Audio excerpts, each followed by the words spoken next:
함께 나눌 하나님의 말씀은 구약성경 창세기 46장 28절로 34절입니다. 야곱이 유다를 요셉에게 미리 보내어 자기를 고센으로 인도하게 하고 다 고센 땅에 이르니 요셉이 그의 수레를 갖추고 고센으로 올라가서 그의 아버지 이스라엘을 맞으며 그에게 보이고 그의 목을 어긋맞춰 안고 얼마 동안 울매 이스라엘이 요셉에게 이르되 내가 지금까지 살아있고 내가 내 얼굴을 보았으니 지금 죽어도 조카도다. 요셉이 그의 형들과 아버지의 가족에게 이르되 내가 올라가서 바로에게 아뢰어 이르기를 가나안 땅에 있던 내 형들과 내 아버지의 가족이 내게로 왔는데 그들은 목자들이라 목축하는 사람들이므로 그들의 양과 소와 모든 소유를 이끌고 왔나이다 하리니 바로가 당신들을 불러서 너희의 직업이 무엇이냐 묻거든 당신들은 이르기를 주의 종들은 어렸을 때부터 지금까지 목축하는 자들이었는데 우리와 우리 선조가 다 그러하니이다 하소서. 애굽 사람은 다 목축을 가증히 여기나니 당신들이 고센 땅에 살게 되리이다. 아멘. 요셉을 통한 하나님의 섭리라고 하는 주제로 함께 말씀을 나누려고 합니다. 하나님은 아브라함과 이삭 그리고 야곱에게 한 약속을 다시 상기시키시고 언젠가 큰 민족을 이루어 약속의 땅으로 돌아올 것을 확증시키셨습니다. 여러분이 언젠가라고 하는 이 말 속에는 참 많은 것이 담겨 있어요. 언젠가, 또 받아들이고 해석하고 반응하는 사람에 따라서 이 언젠가는 아무것도 없는 것이 될 수도 있어요. 그러나 그 언젠가를 구체적으로 준비하면서 때가 되매 풍성한 것을 누리게 될 수도 있다라고 하는 것을 우리는 생각해 보게 됩니다. 애굽에 갔을 때 야곱의 가족은 모두 70명입니다. 한 명의 자녀도 없었던 아브라함을 생각하면 하나님의 언약은 이미 상당한 성취를 보이고 있다라고 할 수 있을 것입니다. 요셉이 17세였을 때 마지막으로 본 야곱은 22년 만에 사랑하는 아들과 재회를 합니다. 요셉을 부여안고 한참 울고 난 다음 지금 죽어도 조카도다라고 하는 심경을 보입니다. 수많은 굴곡진 삶을 겪어온 야곱에게 요셉의 출현과 성공은 단지 한 아들이 잘 되었다고 하는 의미가 아니었습니다. 이스라엘 민족에게 복을 주시겠다고 하는 하나님의 약속이 요셉을 통해 이루어지고 있는 것을 보았습니다. 야곱은 요셉을 따라 바로 앞에 섰습니다.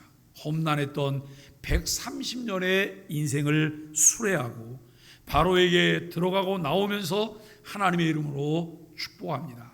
이방신을 섬기는 바로 왕을 하나님의 이름으로 축복한다고 하는 것은 야곱의 신앙을 보여줍니다.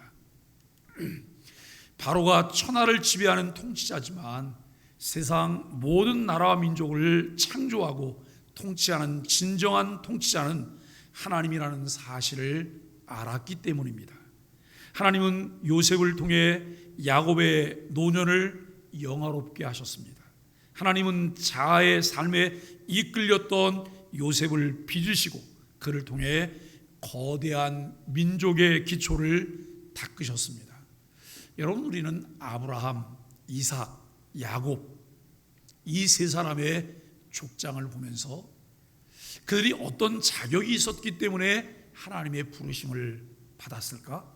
또 그들의 삶 가운데 하나님께서 늘 그들을 지지하고 기다려주시고 또 그들에게 한없는 은혜를 베풀어 주실 만큼 그들은 그들의 삶 가운데 정말 하나님 마음에 꼭 드는 그런 삶을 살았을까? 결코 그렇지 않다는 것을 우리는 창세기를 통해 알게 돼요. 그럼에도 불구하고 하나님은 그를 무조건 부르셨어요. 그리고 하나님의 은혜를 베푸셨고 매 순간마다 하나님께서 그들을 만들어 가시고 하나님의 긍휼과 오래 참음을 통해서 아브라함이 아브라함이 되며 이삭이 이삭이 되고 야곱이 야곱이 되는 놀라운 은혜를 베푸셨음을 알게 돼요. 그런데 더 중요한 것은 하나님이 아브라함과 이삭과 야곱에게만 그러실까? 아니에요. 하나님은 내게도, 하나님은 나를 지명해서 부르시고 하나님의 것이라고 말씀하세요. 그리고 우리에게 한없는 지지를 보내세요. 우리를 하나님의 사람 만드시려고. 마침내 우리가 하나님이 기뻐하시는 하나님의 사람으로 세워지기를 바라시면서 우리에게 은혜를 베풀어 주시는 하나님의 사랑을 깨닫게 돼요. 우리가 하나님 말씀을 대하고 하나님 앞에 기도하며 그 하나님의 은혜를 깨닫게 될 때 우리 마음은 한없이 쿵닥거리며 뜁니다.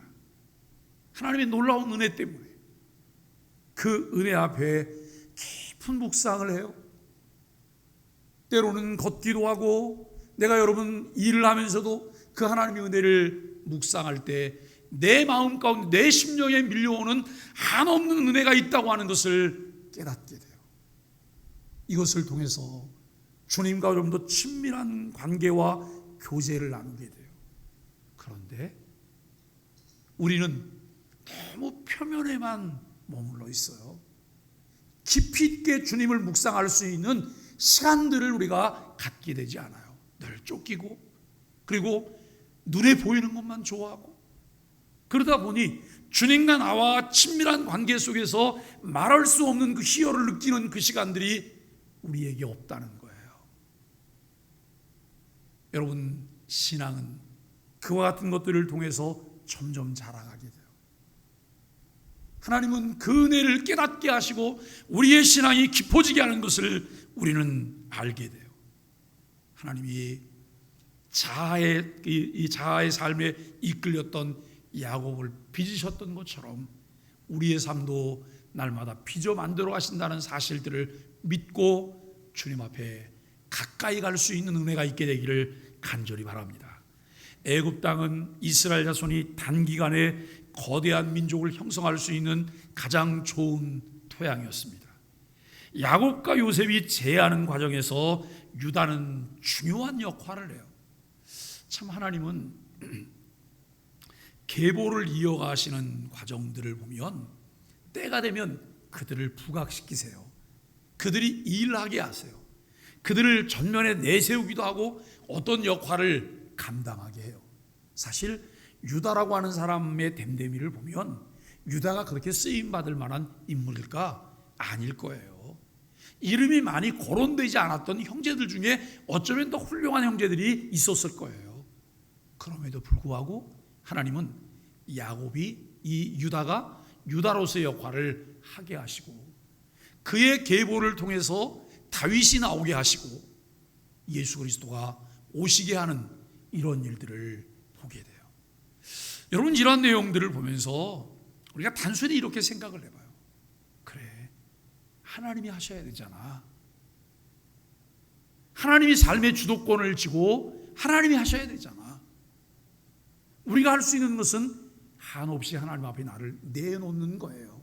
나를 비우는 거예요. 주님, 나를 이끌어 주세요. 나와 함께 해주세요.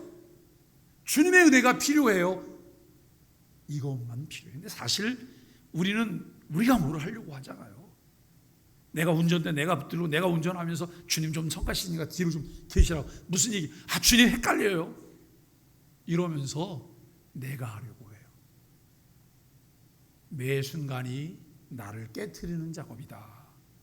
매 순간이 정으로 나를 쪼아내는 그런 작업이다라고 하는 것을 알게 돼요.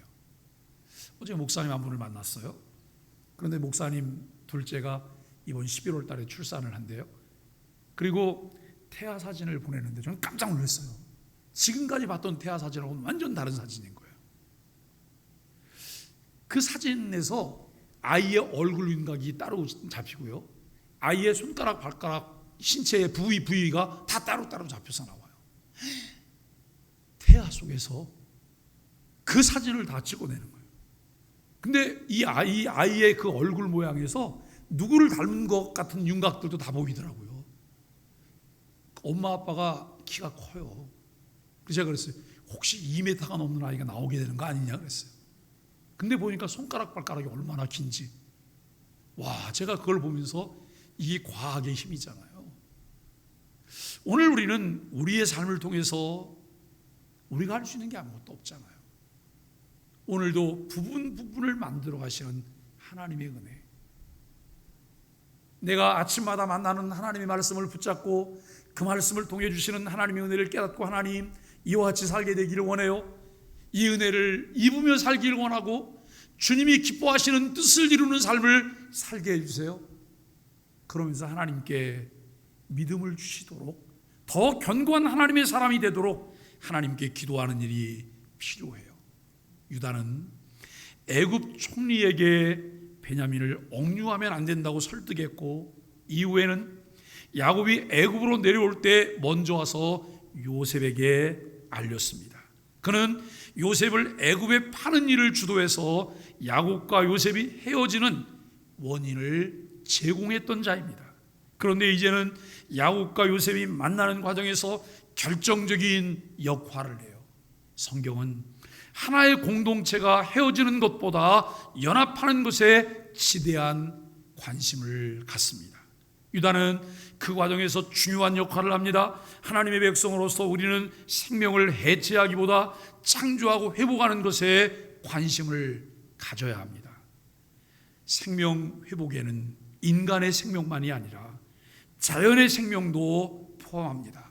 하나님은 인간만이 아니라 온 세계를 창조하신 분이기 때문입니다. 요셉은 가족들을 다시 만납니다. 야곱과 요셉은 기쁨의 눈물을 마음껏 흘립니다.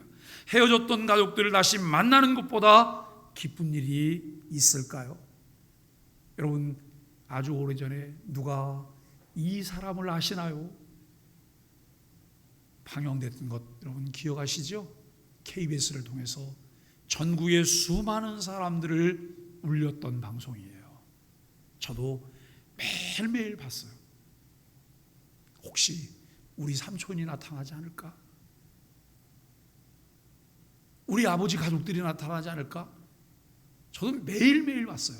근데 매일매일 봐도, 근데 여러분, 그때 우리나라가 6.25 전쟁을 통해서 이렇게 큰 이산의 아픔을 안고 있다고 하는 것을 온 국민이 다, 전 세계가 다 그것을 보게 된 거예요. 여러분, 그 이후에 이게 다 덮여서 없는 것 같지만 그 아픔은 그대로 고스란히 남아있어요.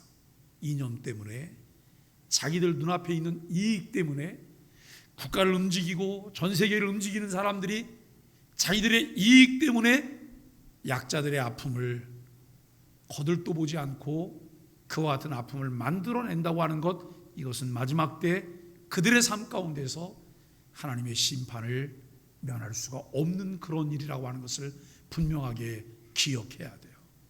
지금은 쥐락펴락 내 마음대로 모든 것을 할 수 있는 것 같지만 권세를 주셨던 하나님은 그에게 책임을 물어요.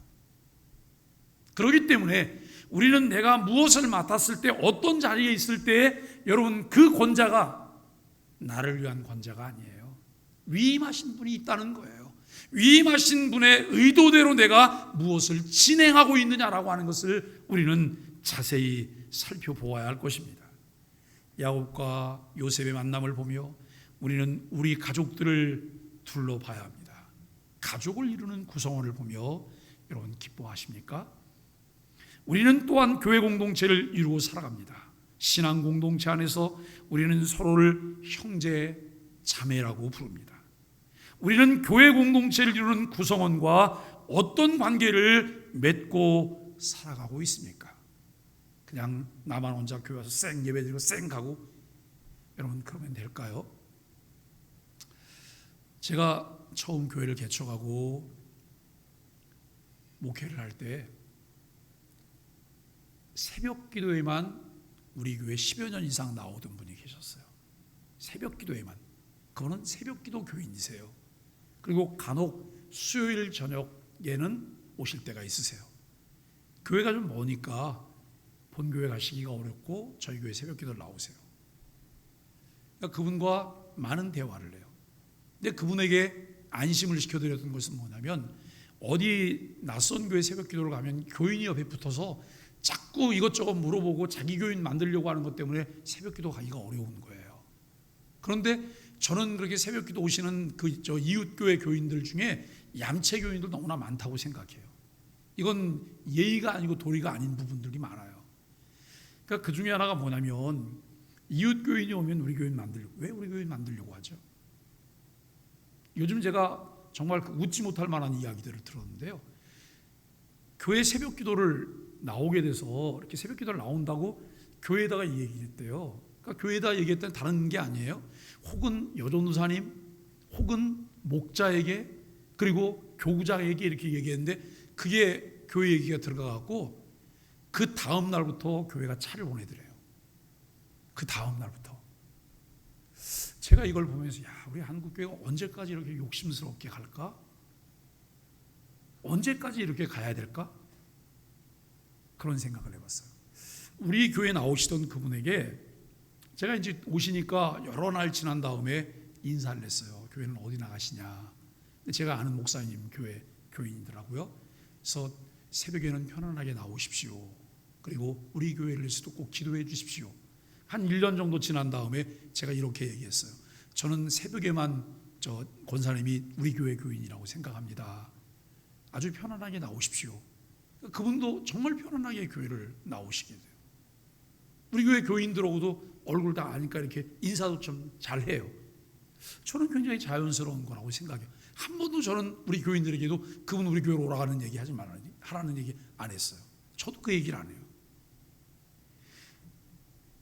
우리 교회 교인 중에 혹시 멀어서 이웃 교회를 나갔는데 그 교회가 그 교인에게 자꾸 이야기를 갖고 자기네 교회로 오라고 말한다면 제가 속상할 거예요.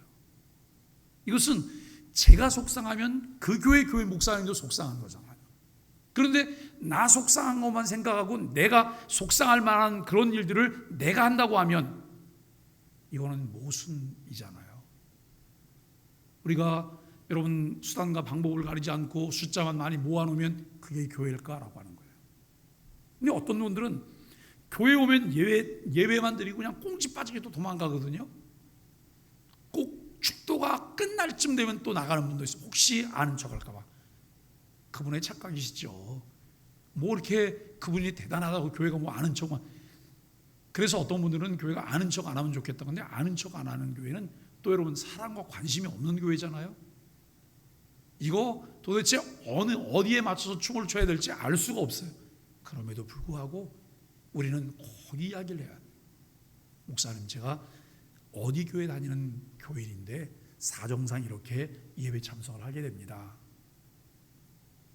그러면서 서로 통성명도 하고 인사하고, 왜냐하면 우리가 같은 지역교회 교인은 아니지만 이 우주적인 교회 안에 같은 하나님의 가족이에요.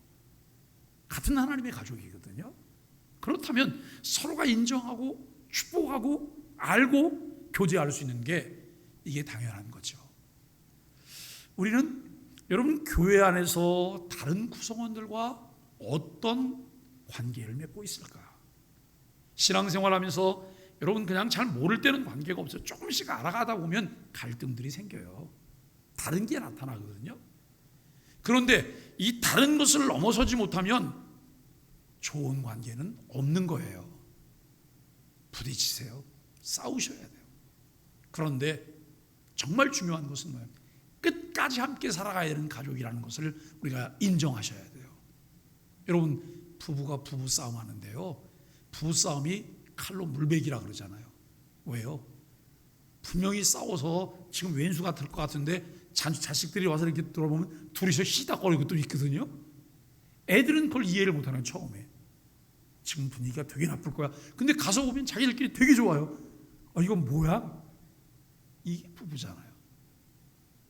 헤어지려고 싸우는 게 아니고 더 알아가기 위해서 싸우는 거예요. 우리는 교회 안에서도 교회 가족이 그런 가족들인 거죠. 하나님이 사람에게 주신 기쁨 중에 가족으로 인한 기쁨이 있습니다. 하나님은 우리를 홀로 두지 않으시고 가족 공동체에 속해 살게 하셨고 그 안에서 사랑과 기쁨을 누리게 하십니다. 하나님은 야곱과 요셉의 상봉을 통해 그 기쁨을 크게 느끼게 하셨습니다. 28절로 30절은 야곱과 요셉의 만남입니다. 야곱은 유다를 먼저 요셉에게 보내 가족을 고센으로 인도할 것을 요청합니다. 이는 요셉을 하루라도 빨리 만나기 위한 것이고 야곱에게 아들 요셉을 잃은 슬픔은 죽음보다 더 심한 고통이었습니다. 그 고통이 이제 끝나고 요셉을 다시 만나는 기쁨을 얻게 되었습니다. 그래서 그는 고생으로 발걸음을 재촉합니다. 하나님은 가족을 통해 세상의 그 무엇도 대신할 수 없는 원초적인 기쁨과 감사를 누리게 하십니다. 우리에게 가족을 허락하신 하나님의 은혜에 감사하며 살아가야 합니다. 요셉은 수레를 갖추고 고센 땅으로 올라가 아버지 야곱과 해우를 합니다. 요셉은 아버지 야곱을 껴안고 한참을 통곡합니다. 이는 하나님의 전적인 섭리에 의한 재회입니다. 그러기에 가슴 벅찬 만남이 아닐 수 없습니다. 해와 달과 11별에 대한 꿈이 고통과 인내의 세월 후에 이렇게 성취된 것입니다. 여러분, 비전과 꿈을 내가 갖게 되었을 때, 그 이야기를 들었을 때 어느 날 기도하다가 하나님께서 내 마음 가운데 무슨 비전을 주셨어요. 비전을 주실 때 한없는 기쁨이 있지만 또 한편으로는 각오를 해야 돼요. 거저 얻어지는 것은 아무것도 없다고, 수고하지 않고 얻을 수 있는 것은 아무것도 없다고, 하나님께서는 그 비전을 담아낼 만한 그릇을 만드시기 위한 과정들을 하나님이 진행하신다고. 여러분, 저는 목회를 하면서 수없이 그런 것들을 봐요. 아직은 아니구나. 아직은 우리 소망의 교회가 담아낼 만한 그릇이 아니구나. 아직은 때가 아니구나. 기한전에 떨어지고 스쳐 지나가는 것들을 보면서 그런 생각들을 해요. 아직은 아니구나. 무엇이 필요할까? 어떻게 준비를 해야 될까? 조금 더 넓은 의미에서 하나님이 우리에게 주시려고 하는 그릇들을 준비하고 그때를 기다리는 이 일을 통해서 결국 하나님의 비전을 보게 되는 은혜가 우리에게 있을 것입니다. 성도는 하나님의 섭리를 믿기 때문에 고통 가운데서 절망하지 않고 인내할 수 있습니다. 하나님은 그분이 정하신 때 우리를 향한 비전을 이루시고 우리의 모든 눈물을 씻어주시고 기쁨을 주실 것입니다. 야곱은 요셉을 다시 만나게 되었으니 지금 죽어도 족하다고 30절을 통해 고백합니다. 이는 하나님께 감사하는 마음에서 나오는 진실한 고백입니다. 죽은 줄로만 알았던 아들 요셉을 다시 만나게 되었으니 더 이상 바라는 것이 아무것도 없다고 말합니다. 야곱은 사랑하는 아들 요셉의 얼굴을 본 것만으로도 모든 고통과 한을 잊고 행복과 기쁨을 누릴 수 있었습니다. 하나님은 당신의 자녀가 고통과 슬픔 가운데 영원히 있도록 놔두시지 않습니다. 절망의 골짜기에서 건져 올리셔서 회복시키시고 소망을 품게 하십니다. 여호와는 나의 목자시니 내가 부족함이 없으리로다. 그가 나를 푸른 초장으로 인도하시며 실만한 물가로 인도하시는도다. 여러분, 내 영혼을 소생시키시고 라고 하는 그 말을 우리가 살펴봐요. 하나님께서 우리의 심령을 회복시키시고 내 삶을 회복시키시고 나를 통해서 이루시기를 원하시는 하나님의 놀라우신 일들을 진행해 가십니다. 우리를 통해서 하나님의 한없는 은혜가 흘러갈 수 있도록 우리를 통로가 되게 하시고 우리를 사용하십니다. 31절로 34절까지 해서 요셉의 계획을 봅니다. 요셉은 자신들이 본래부터 목축을 하는 자임을 바로에게 말하겠다고 가족들에게 언지를 줍니다. 또 한 가족이 모든 양과 소를 끌고 왔다는 것도 바로에게 알릴 생각입니다. 목축에 적합한 땅을 확보하려고 하는 목적입니다. 심각한 기근이 계속되는 상황이었기에 가축을 키우려면 목초지가 절실하게 필요했습니다. 하나님은 야곱과 그 자손이 애굽에서 거주할 삶의 터전을 마련해 주시기 위해 요셉을 통해 이렇게 역사하셨습니다.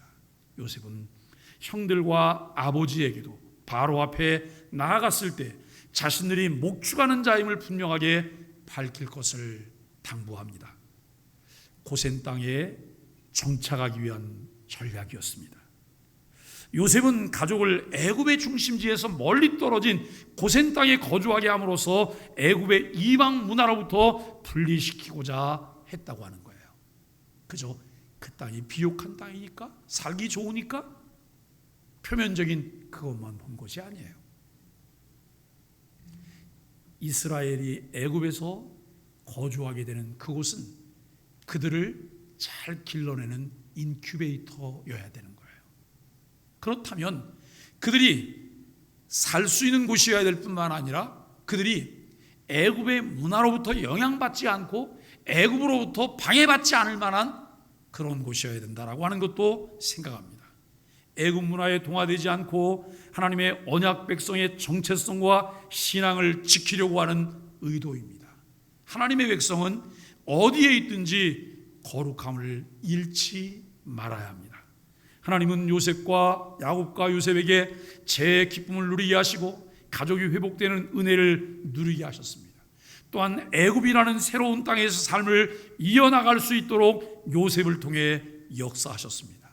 하나님은 우리 삶의 희노애락을 주관하시고 앞길을 치밀하게 인도하십니다. 하나님은 그의 뜻을 이루기 위해 일반 섭리와 특별 섭리를 필요에 따라 적절하게 사용하십니다. 요셉은 바로의 꿈을 해몽하고 기근의 대비책을 제시할 때에도 아버지와 모든 가족을 애굽으로 데려오는 과정에서도 하나님의 영에 감동된 명철하고 지혜 있는 자임을 여실히 드러내고 있다고 하는 것이죠.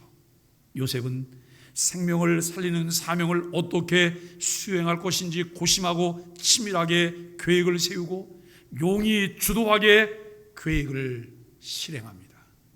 사랑하는 여러분, 우리 소망의 교회가 든든하게 세워지기를 원하십니까? 우리 소망의 교회가 부흥하며 성장하기를 원하시고 마지막 때에 하나님이 기뻐하시는 일들을 잘 감당하는 교회가 되기를 원하십니까? 우리는 하나님께 이렇게 기도해야 돼요. 하나님, 적재적소에 필요한 일꾼들을 보내주옵소서. 적재적소에 필요한 일꾼들을 세워주옵소서. 적재적소에 하나님의 뜻을 따를 수 있는 하나님의 사람들이 세워지게 하여 주옵소서. 이 기도가 우리에게 필요해요. 그릇을 만들기 위해서, 그 그릇을 든든하게 세우기 위해서 요소에 어떻게 기초가 놓여지고 그 일들을 규모 있게 감당해내기 위해서 어떻게 우리가 일을 해야 될 사람들이 필요한지 늘 하나님께 기도해야 될 것입니다. 이것이 사명을 맡은 자들에게 요구되는 자세이기 때문에 그렇습니다. 비둘기처럼 순결하고 뱀처럼 지혜로운 일꾼이 되어 하나님이 맡기신 사명에 전념하는 사람이 하나님의 섭리를 따르는 사람입니다. 여러분, 교회가 크던 작던 교회를 움직여 하는 사람들은 10%에서 20%, 30%를 넘어가게 되면 교회는 더 큰 힘을 시너지를 내게 돼요. 인원이 굉장히 많다고 해서 그 사람들이 정말 교회에 꼭 필요한 사람일까? 들러리가 많아요. 호수가 많은 거예요. 그렇다면 우리 소망의 교회는 교회를 움직여갈 수 있는 사람이 몇 퍼센트나 될까? 그 몇 퍼센트 안에 나는 소속 포함이 되어 있을까? 적어도 특세를 할 때 특세를 나올 수 있는 나는 그런 정도의 사람은 아닐까?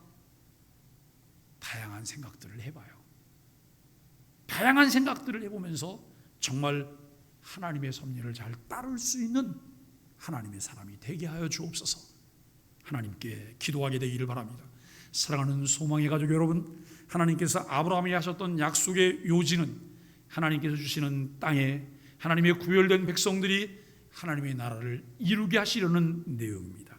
하나님께서는 하나님의 주권 가운데 하나님의 기쁘신 뜻을 이루기 위하여 하나님의 사람들에게 마음의 소원을 품게 하시고 그 일에 헌신하게 하십니다. 요셉은 애굽에 내려온 가족이 애굽 사람들과 섞이지 않을 방법을 강구합니다. 요셉 가족과 애굽 사람들이 함께 산다면 미묘한 갈등을 유발할 수 있기 때문입니다. 이후에 창세기 기자는 심한 기근으로 인해 애굽 사람들의 삶은 어려워지지만 야곱의 가족은 더 여유 있는 삶을 누린다고 기록하고 있습니다. 이와 유사한 상황을 라반과 야곱 이야기에서 볼 수 있는데, 야곱이 부유해지자 야곱에 대한 라반의 태도가 달라졌고 야곱은 라반의 곁을 떠나야 했습니다. 만약 야곱의 자손이 애굽 사람들과 섞여 산다면 머지않아 애굽 땅을 떠나야 했을 것입니다. 그것은 시기상조잖아요. 독자적으로 민족을 이룰 만큼 인원이 되기까지 시간이 필요했습니다. 그리고 애굽에서 필요한 것들을 가지고 여러분 애굽을 나올 만큼 애굽의 죄악이 관영해야 되는 거예요. 애굽의 죄악이 차야 되는 거예요. 하나님이 심판하실 만한 때까지 기다려야 되는 거예요. 그러기 위한 환경이 필요했다고 하는 것을 알게 돼요. 창세기 기자는 요셉의 형제들이 독립된 위치를 차지하는 것에 관심을 갖습니다.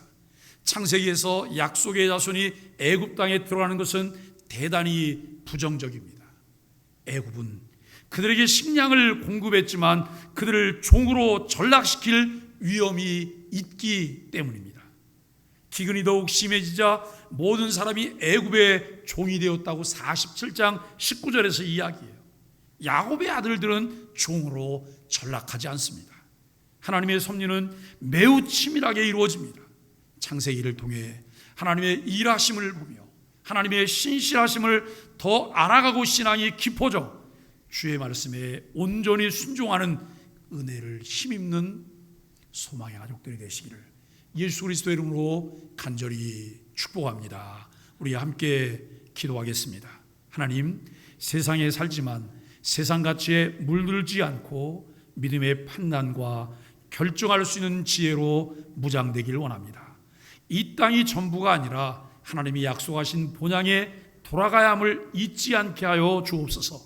기쁨으로 하나님을 뵙는 그날까지 거룩하고 흠없는 자녀로 살아가게 하여 주옵소서. 예수님의 이름으로 간절히 기도합니다. 아멘.